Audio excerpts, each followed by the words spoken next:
Corona लगातार देश भर में कहर मचा रहा है। इसकी वापसी हो चुकी है। आगरा में एक बुजुर्ग की मौत भी हो गई है। इसके बाद भी स्वास्थ्य विभाग में कोई हलचल नहीं हुई है। अभी तक जांच केंद्र और आइसोलेशन वार्ड तक नहीं बनाए गए। फिरोजाबाद के मरीज की कोरोना संक्रमण के बाद हुई मौत के बाद भी स्वास्थ्य विभाग में कोई हलचल नहीं है। अभी तक जांच केंद्र और आइसोलेशन वार्ड नहीं बनाए गए हैं। सीएमओ का कहना है कि कोई गाइडलाइन नहीं आई है, एहतियात बरती जा रही है। प्रदेश के नोएडा, गाजियाबाद, जालौन के बाद फिरोजाबाद के संक्रमित की मौत से कोरोना के फैलने का खतरा फिर से बढ़ने लगा है। कोरोना महामारी के दौरान जहां स्वास्थ्य विभाग ने व्यापक इंतजाम किए थे, वहीं अब आगरा में पहला संक्रमित केस मिलने के बाद भी स्वास्थ्य विभाग की तैयारियां लचर हैं। महामारी के दौरान एसएन मेडिकल कॉलेज, जिला अस्पताल और स्वास्थ्य केंद्रों पर आइसोलेशन वार्ड बनाए गए हैं। ये सभी वार्ड अब सामान्य वार्ड में तब्दील हो चुके हैं। ऑक्सीजन प्लांट केवल एसएन और जिला अस्पताल में ही संचालित हो रहे हैं। आपको बताते चलें कि कोरोना संक्रमण की जांच की सुविधा भी एसएन अस्पताल के वायरोलॉजी लैब में ही उपलब्ध है। अभी तक कहीं भी अलग से कोरोना संक्रमण की जांच के केंद्र नहीं बनाए गए हैं। ऐसे में सामान्य लक्षण होने पर मरीज जांच भी नहीं करा पाएगा।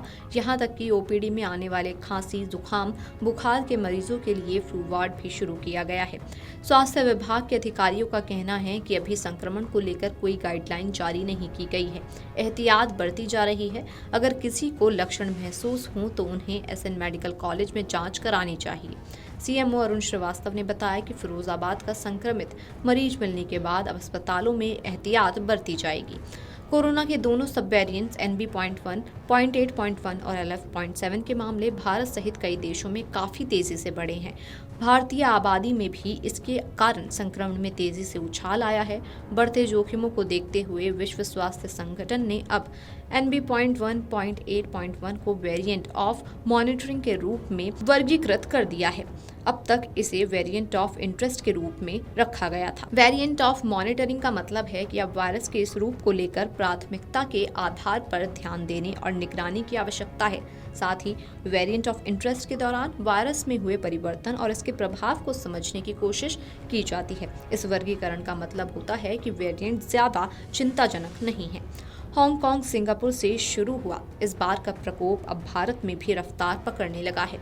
सरकारी आंकड़ों के मुताबिक राजधानी दिल्ली में कोरोना की एक्टिव मामले देखते ही देखते 100 का आंकड़ा पार कर गए। एक हफ्ते के भीतर यहां पर 99 मामले सामने आए, जिसके कारण अब यहां एक्टिव मामले बढ़कर 104 हो गए हैं। केरल सबसे प्रभावित राज्य है। यहाँ पर कुल सक्रिय मामले 430 हैं। हफ्ते भर में यहाँ 335 नए संक्रमित देखे गए हैं। महाराष्ट्र में एक्टिव मामले 209, गुजरात में 83, तमिलनाडु में 69, कर्नाटक में 47 मरीज हो गए हैं। देश में फैल रहा वेरिएंट ज्यादा खतरनाक नहीं माना जा रहा था। फिर इस बार अस्पताल में भर्ती होने और मौत के मामले क्यों बढ़ रहे हैं, इस बारे में समझने के लिए हमने मुंबई स्थित एक अस्पताल में इंटेंसिव केयर यूनिट और कोरोना के मरीजों का इलाज करने वाले डॉक्टर निरंजन अस्थाना से बातचीत की। डॉक्टर बताते हैं कि ये वेरिएंट खतरनाक नहीं है। ओमिक्रॉन के कारण देश में पहले भी संक्रमण के केस सामने आए थे। लोग आसानी से ठीक भी हुए थे। ओमिक्रॉन और इसके तमाम सब वेरिएंट्स में देखे गए म्यूटेशन इसको संक्रामक बनाते हैं। उन लोगों को भी खतरा हो सकता है जिनका टीकाकरण हो चुका है, पर इसे गंभीर रोग कारक नहीं माना जाता है। फिलहाल एहतियातन सभी लोगों को संक्रमण से बचाव के लिए कोविड उपयुक्त व्यवहार का पालन करने की बेहद जरूरत है। वो लोग खास ध्यान रखें जिन्हें कोमोर्बिडिटी की समस्या है, 65 साल से अधिक हैं या फिर रोग प्रतिरोधक क्षमता कमजोर है। Video desk अमरुजाला.com।